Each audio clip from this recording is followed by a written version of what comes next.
इतना आनंद आता है। देखो अपनी एक गोपनीय बात है बताऊं तो बड़ा आनंद आता है। अब किसी यजमान के यहाँ गए, सब पूरे 5-6 ब्राह्मण साथ में गए, स्वस्ति वाचन हो रहा है महाराज, सबको भोजन पवाया गया बढ़िया मस्त, सबको हलवा ले, रबड़ी ले, खीर ले और ये ले वो ले, सब खवाया। और भोजन प्रसाद पाने के बाद सब बैठ जाएंगे सोफा पे, बोले अब गोपी चंदन मिलेगा। ये कोड वर्ड है गोपी चंदन।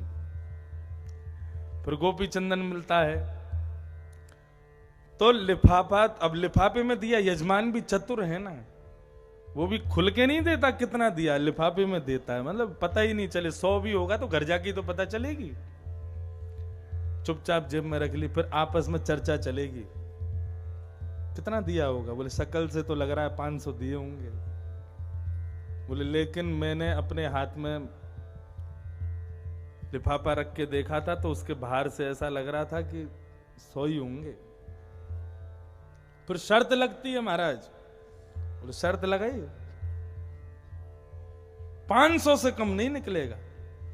बोले हमारे चाहे 100 क्यों 500 क्यों, महाराज जी को तो 2100 को ही होगा, इनको तो ज्यादा ही होगा। फिर इस प्रकार पूरी इशारे इशारे में ही शर्त लग जाती है। और फिर महाराज अपने कक्ष में खोल के फिर वहां पे शर्त खुलती है, कितना मिला, ना 100 थे ना 550 ही निकले वहां। और महाराज जी जो 2100 में निपट रहे थे वो 500 में ही निपट गए। ये सब आनंद है, ब्राह्मणों का अपना सुख है महाराज। ब्राह्मणोस्य मुख मासीत, ब्राह्मण मुख है भगवान का।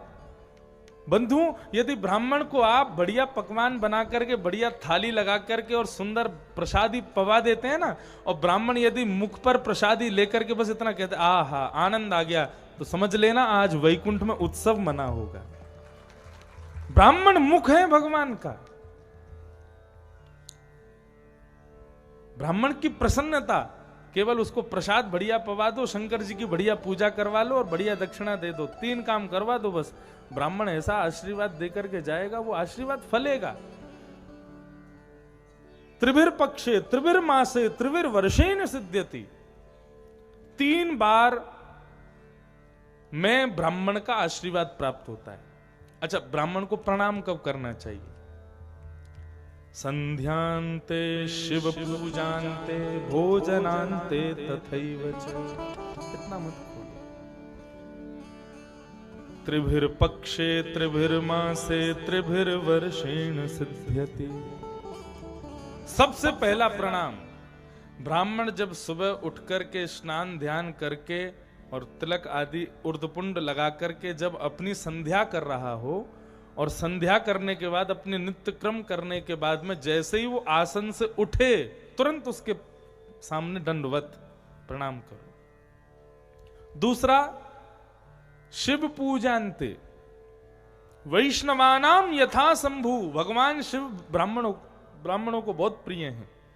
भगवान शिव की अच्छी पूजा करवाओ, खूब बढ़िया रुद्राष्टध्यायी और खूब सुंदर आनंद से नमक चमक से ठाकुर जी का अभिषेक करवाओ। और अभिषेक करवाने के बाद में जब ब्राह्मण तृप्त हो जाए रुद्री का पाठ करके, तब उसके चरणों में प्रणाम करो। तीसरा, भोजनांते, भोजन कराओ।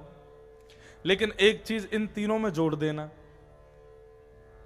संध्यांते, संध्या के अंत में, मतलब सुबह सुबह जब संध्या करके उठे। शिव पूजांते, शिव के पूजा के बाद में फिर अंत में। और तीसरा, भोजनांते, भोजन जब कर ले तो उसके अंत में दक्षिणा जरूर दे देना, तब ही प्रणाम करना।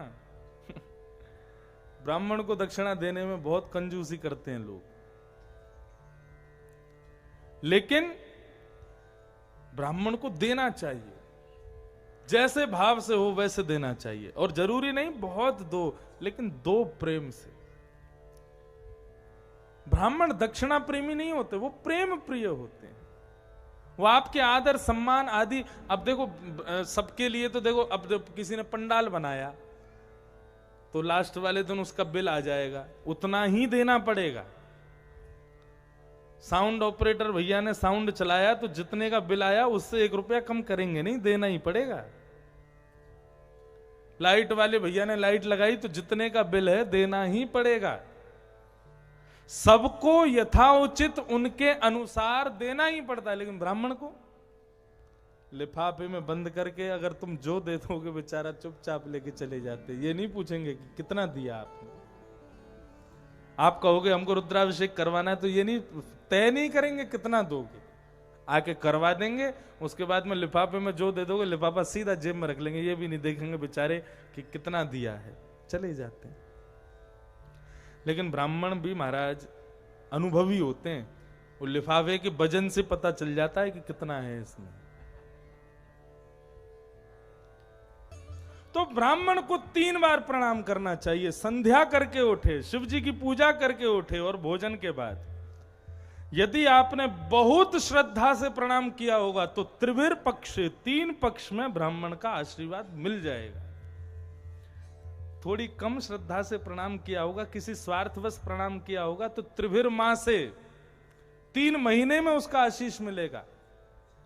और यदि बिल्कुल ही अश्रद्धा से और बिल्कुल बस माताजी पिताजी जबरदस्ती करवा रहे थे और कह के गए थे करना पड़ गया, और इस नाते से जबरदस्ती यदि कोई अनुष्ठान करके ब्राह्मण को प्रणाम करते हैं बिना मन के, तो ऐसे ब्राह्मण का प्रणाम भी फलेगा। लेकिन कब? बोले त्रिभिर वर्षेण सिद्ध्यति।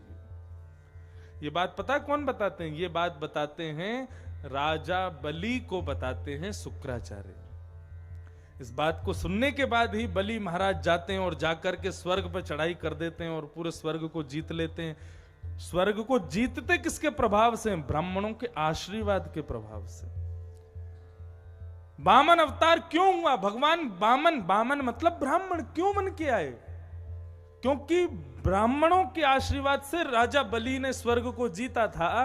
तो देवता बोले कि भैया किसी ब्राह्मण को ही आना पड़ेगा, वो ही स्वर्ग को वापस लेके आएगा। हम देवताओं में भी सामर्थ्य नहीं है, ब्राह्मण के दिए गए आशीर्वाद